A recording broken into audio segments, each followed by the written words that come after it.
9-10. Liiga kiire tempo, kuid üldiselt üsna hea.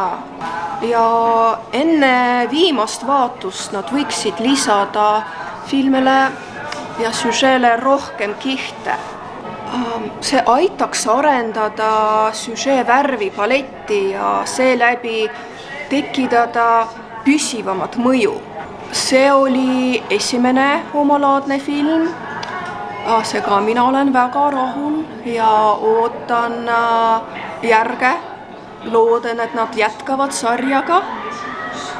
Olen alati tahtnud vaadata betooni kõvenemist reaalajas või siis mandrite triivimise epost.